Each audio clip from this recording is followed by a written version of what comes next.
Anak kepala polisi, rekam video sensitif gadis itu. Ingin membuatnya tunduk lagi, jika kamu tidak pergi atau memberitahu orang lain. Banyak orang akan melihat foto telanjangmu. Gadis itu hanya bisa memohon padanya, hapus videonya dan biarkan dirimu pergi. Di perkemahan musim panas sekolah kemarin, orang kaya generasi kedua ini diam-diam memasukkan narkoba ke dalam anggur Bin Bin. Saat kamu bangun, dia kehilangan hal paling berharga dalam hidupnya sebagai seorang gadis. Setelah pulang ke rumah, dia masih belum tahu bagaimana cara memberitahu orang tuanya. Kemudian ayah saya menerima telepon ke Lua Patom untuk urusan bisnis. Namun, saya tidak menyangka orang kaya generasi kedua itu akan dimintai uang oleh seekor gajah. Dia mengancam Bin Bin pada jam 10 malam. Menunggunya di gudangnya. Saat ini, ayahnya Lee Dui Kiet tiba di Lua Patom, melihara sistem jaringan untuk hotel. Karena keesokan harinya perlu dilakukan pengecekan situasi pengoperasian. Jadi dia harus menginap di hotel selama 1 malam. Pukul 10 malam, Pu Enhi Dai tiba sesuai jadwal. Melihat Bin Bin dikendalikan oleh saya, dia dengan penuh kemenangan pergi ke gudang. Saat ini, lampu di gudang tiba-tiba menyala. Ternyata Bin Bin takut, jadi aku akhirnya memberitahu ibuku. Ibu dengan naif berpikir bahwa yang dia perlukan hanyalah orang dewasa untuk maju ke depan. Adalah videonya bisa didapatkan, tapi saya tidak menyangka orang kaya generasi kedua ini menjadi bajingan. Bahkan sang ibu pun tidak mau memaafkan. Kalau begitu tolong gantikan dia. Ibu yang tersinggung itu menamparkan wajahnya. Hasilnya membuatnya sangat marah. Dia mulai memukuli ibu dan anak. Melihat ibuku dipermalukan oleh pria kaya itu, Bin Bin memegang cangkul dan bergegas maju. Dia awalnya membidik telepon di tangannya, namun hasilnya menghantam kepala generasi kedua. Dia langsung jatuh ke tanah. Bin Bin dengan panik menghancurkan teleponnya. Tampaknya mungkin untuk menghapus penghinaan yang ditimbulkannya. Ibu meyakinkan putrinya. Baru pada saat itulah saya memikirkan orang kaya yang tergeletak di tanah. Ketika dia mengangkat tangannya untuk memeriksa, dia menemukannya. Dia berhenti bernapas, memukuli hingga tewas anak Kapolri. Entah apa akibatnya, mereka tidak berani memanggil polisi, namun memutuskan untuk menghancurkan bukti. Pindahkan jenazah ke belakang rumah dan kubur. Disangka, seluruh prosesnya disaksikan oleh putri bungsu An. Pada saat yang sama, Lee Dui Kiet punya waktu luang dan tidak ada pekerjaan. Jadi saya pergi menonton pertandingan tinju. Setelah selesai, dia awalnya berniat telepon ke rumah untuk melaporkan perdamaian. Tidak peduli bagaimana Anda menyebut hasilnya, itu tidak akan berhasil. Setelah menelepon dan menelepon beberapa kali, dia mulai merasa tidak nyaman. Akhirnya memutuskan untuk pulang malam itu.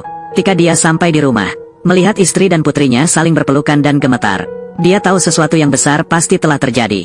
Setelah mengetahui sumber kejadian, Lee Dui Kiet tenggelam dalam kontemplasi. Almarhum merupakan anak dari Kapolsek. Jika Anda melapor ke polisi, kemungkinan besar Anda bahkan tidak akan punya peluang masuk penjara. Namun, Bin Bin adalah korbannya. Pada akhirnya, dia memutuskan untuk menggunakan caranya sendiri untuk melindungi keluarganya. Dia berjongkok di depan kuburan untuk menguburkan jenazah generasi kedua yang kaya itu. Berpikir sepanjang malam, setiap adegan film klasik terlintas di benaknya. Hobi terbesarnya adalah menonton film. Jika Anda bisa menonton lebih dari 1000 film, kamu akan mengetahuinya dalam hidup ini. Tidak ada yang misterius dan mendebarkan. Akhirnya ada rencana yang sempurna terbentuk di kepalanya. Dia mengambil kunci mobil dan telepon jahat orang kaya itu. Kemudian dia menyuruh istrinya menutup jendela dan tidak keluar. Bersikaplah seolah-olah tidak ada seorang pun di rumah. Sedangkan aku keluar untuk mengurus mobil dan telepon Pu Enhi Dai. Siapa sangka ketika dia membuka pintu mobil, jadi kesalahan yang menyebabkan sirene berbunyi. Saat ini, petugas polisi Tangkon sedang makan di pinggir jalan. Saya mendengar sirene dan segera berdiri untuk memeriksa. Tepat pada waktunya untuk melihat sesosok tubuh memasuki mobil. Apakah itu Lee Dui Kiet? Sangat mirip dengannya. Lee Dui Kiet melaju lurus ke depan. Itu terus bermunculan di kepalaku. Gambar cara menghancurkan mobil di televisi. Anda harus memilih cara yang cocok untuk Anda. Dia dengan hati-hati menghindari kamera sepanjang jalan. Seberangi banyak tempat menuju area kargo yang luas. Buka telepon Pu Enhi Dai. Setelah menghapus video putri saya, ketika tidak ada seorang pun yang memperhatikan, melemparkan telepon ke truk. Kemudian dia pergi lagi dari kota ke sungai liar. Setelah memastikan tidak ada orang di sekitar, langsung mendorong kendaraan ke dalam air. Usai menangani mobil, Lee Dui Kiet segera pulang. Saya ingin menghapus nama generasi kedua yang kaya. Benar-benar keluar dari pikiran keluarga. Biarkan mereka mempertimbangkannya. Semuanya tidak pernah terjadi. Dalam perjalanan bus 8 jam ke Lua Patom, ia sengaja memulai percakapan dengan petugas pengumpul tiket. Buat dia terkesan, sengaja menyebutkan hal itu. Dia pergi ke Lua Patom untuk menonton pertandingan tinju pertama tahun ini.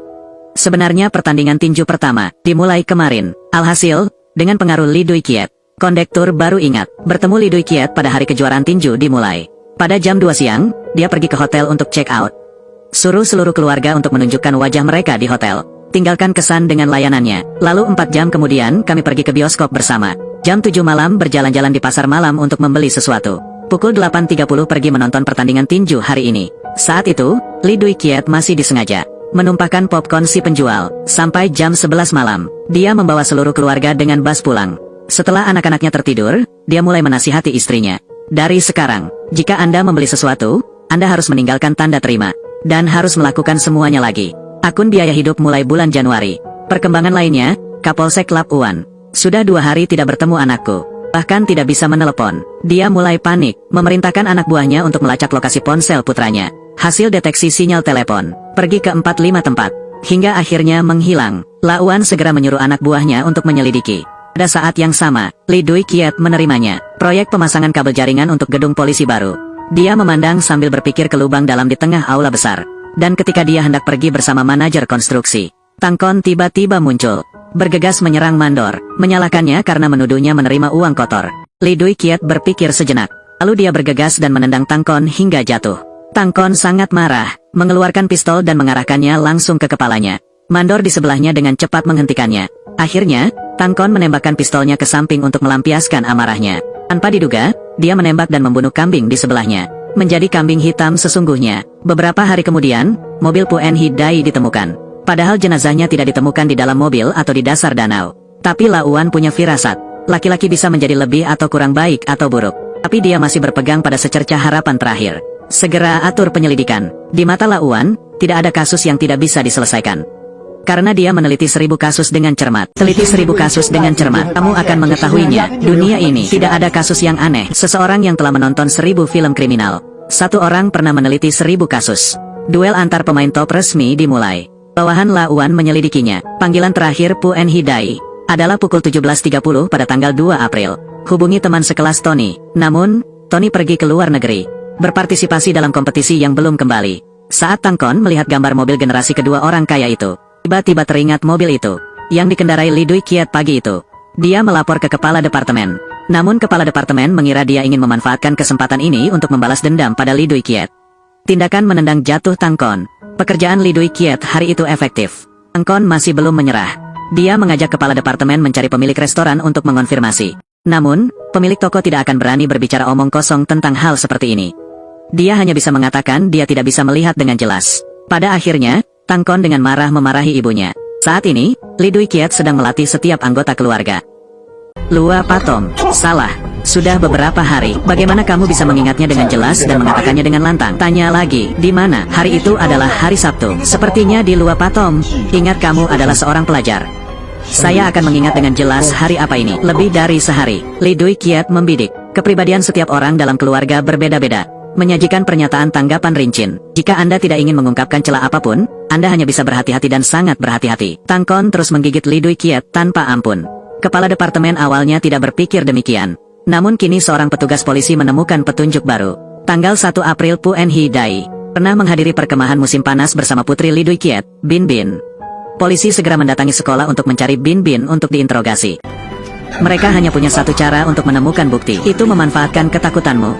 Selama kamu tidak takut, mereka tidak akan bisa berbuat apa-apa. Bin Bin didasarkan pada aransemen Lee Dui Kiat, hadapi dengan santai tanpa ada kekurangan. Akhirnya polisi mendatangi rumah Lee Dui Kiat untuk menyelidiki. Untungnya Lee Dui Kiat kembali ke rumah tepat waktu. Setiap kali istrinya stres, kesalahan terjadi.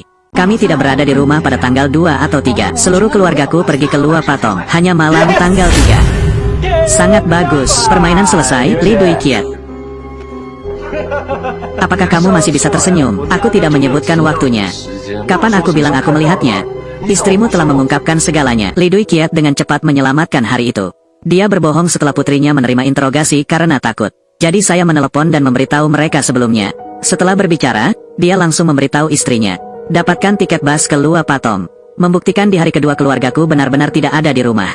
Karena memiliki kebiasaan menyimpan buku adalah hal yang lumrah. Masuk akal juga untuk menyimpan tiket bus. Dan semua orang yang mereka temui hari itu dapat bersaksi kepada mereka, meski tidak ada celah yang ditemukan. Namun atas dorongan Tang Kun. Pada akhirnya, sang ketua tetap tinggal, memberitahu Lauan tentang keraguan mereka. Jadi hari itu ketika Lee Dui Kiat sedang makan di restoran, Tang Kon segera pergi ke restoran. Sengaja mengatakan bahwa kasus tersebut telah membuat terobosan besar. Polisi menemukan rambut yang bukan milik Puen Hidai di mobilnya. Setelah mendengarkan, Lee Dui Kiat sangat terkejut. Siapa sangka ekspresi wajahnya sedikit berubah. Terlihat oleh Lauan yang duduk di seberangnya. Lee Dui Kiat ditangkap di tempat. Kemudian banyak petugas polisi masuk ke rumahnya untuk mencari. Seluruh keluarga mereka dibawa ke detasemen independen untuk diinterogasi. Dan Lee Dui-kiat segera menyuruh mereka bersiap sepenuhnya. Setiap kalimat yang diucapkan seluruh keluarga sekarang. Dia mempertimbangkan setiap kalimat dan setiap kata. Jadi, kata Lee Dui-kiat, isi pertandingan tinju yang dia tonton pada tanggal 2. Dan yang lain juga berbicara. Pengalaman langsung saat tiba di Lua Patom pada hari ketiga. Hasil interogasi tidak menunjukkan adanya celah. Auan mengandalkan intuisinya. Penilaian tertentu adalah bahwa mereka berbohong.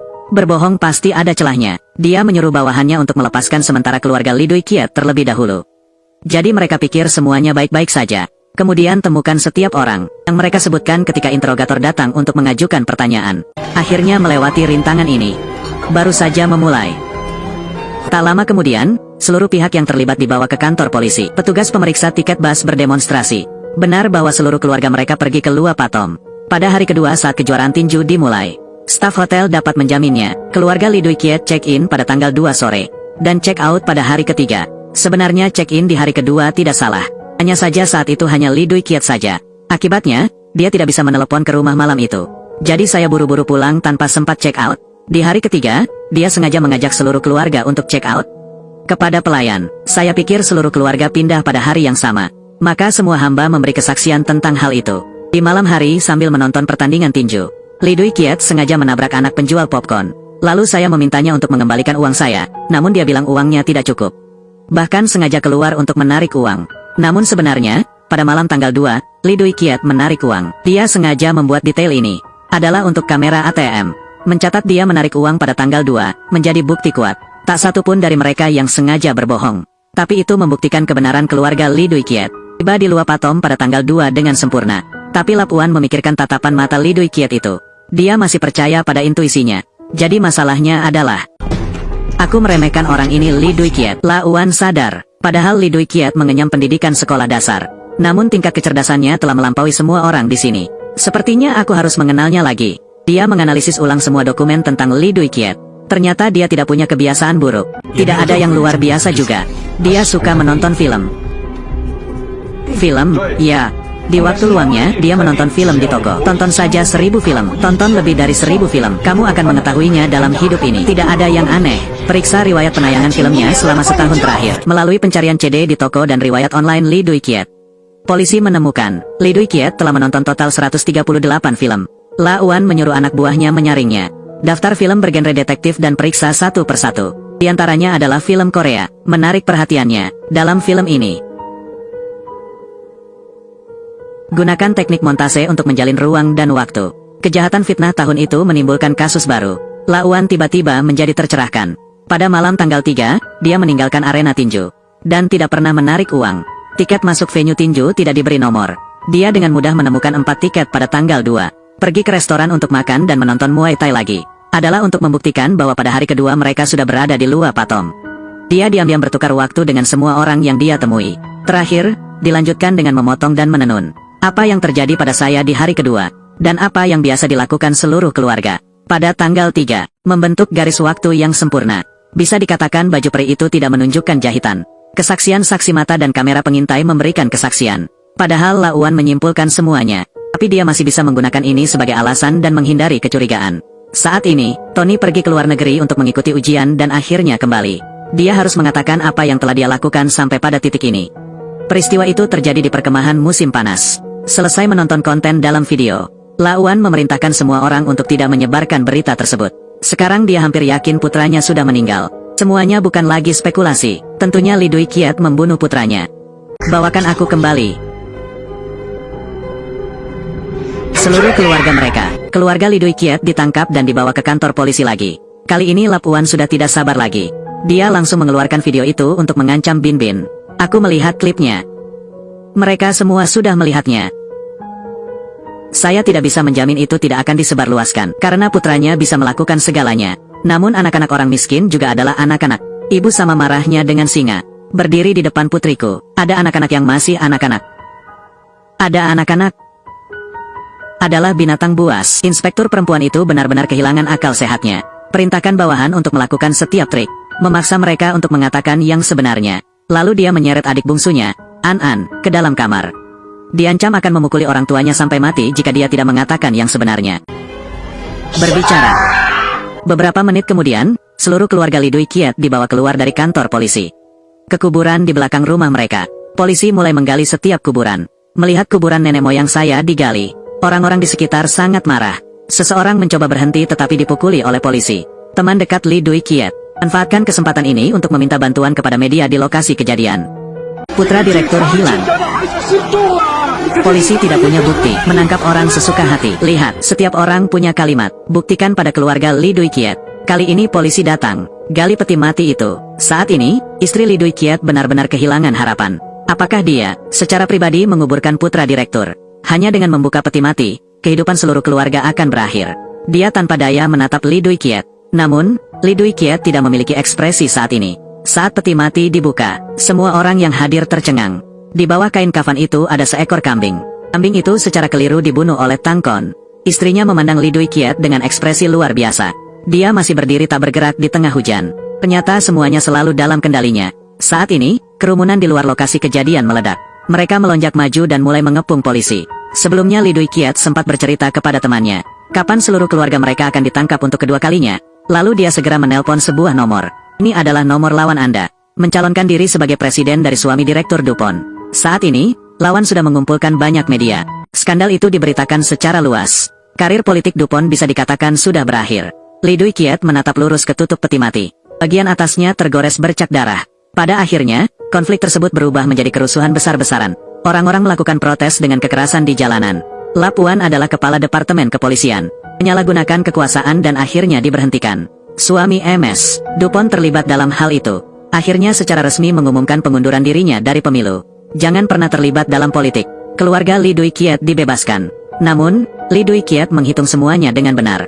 Tidak mengharapkan rencananya, menyebabkan kekacauan sosial, mengakibatkan banyak orang terluka dan dirawat di rumah sakit. Dia menyuruh istrinya mengirimkan sejumlah uang kepada tetangganya yang terluka. Pada titik ini istrinya bertanya mengapa dia tidak memberitahunya.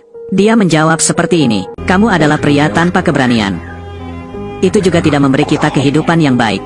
Satu-satunya hal yang bisa kulakukan adalah untuk melindungi aku dan anak-anakku. Beberapa hari kemudian, Lee Dui Kiat pergi ke kuil untuk berlutut dan beribadah.